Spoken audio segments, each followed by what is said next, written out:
वैज्ञानिक मानते हैं कि मानव की उत्पत्ति लगभग 2 लाख साल पहले अफ्रीका में आधुनिक मानव माने जाने वाले होमो सेपियंस के रूप में हुई। यह विकास अफ्रीकी महाद्वीप पर प्री हिस्टोरिक काल में हुआ, जहां से ये धीरे धीरे अन्य महाद्वीपों में फैल गए। मानव की उत्पत्ति एक लंबी विकासवादी प्रक्रिया है, जिसमें करोड़ों सालों का समय लगा। लगभग 60 लाख साल पहले इसी विकास के दौरान इंसान के पूर्वजों ने 4 पैरों से 2 पैरों पर चलना सीखा। इसके बाद होमो वंश का उदय हुआ, जिसमें होमो हैबिलिस लगभग 25 लाख साल पहले और होमो इरेक्टस लगभग 19 लाख साल पहले इंसान के पूर्वजों में शामिल थे।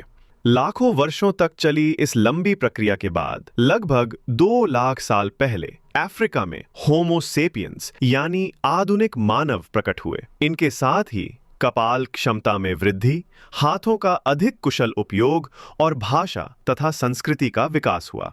लेकिन इन सभी विकासों में सबसे अधिक महत्वपूर्ण था इंसान का दिमागी विकास।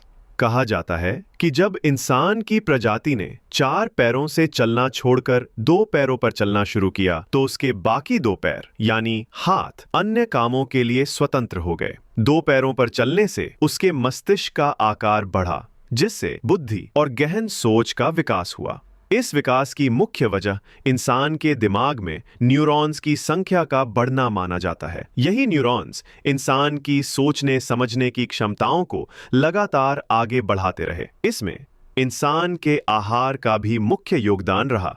कहा जाता है कि जब तक इंसान कच्चा मांस खाता था, तब तक उसका जीवन आम जंगली जानवरों जैसा ही था। उसका काम बस यही था, खाना ढूंढना, खाना खाना और खुद की रक्षा करना।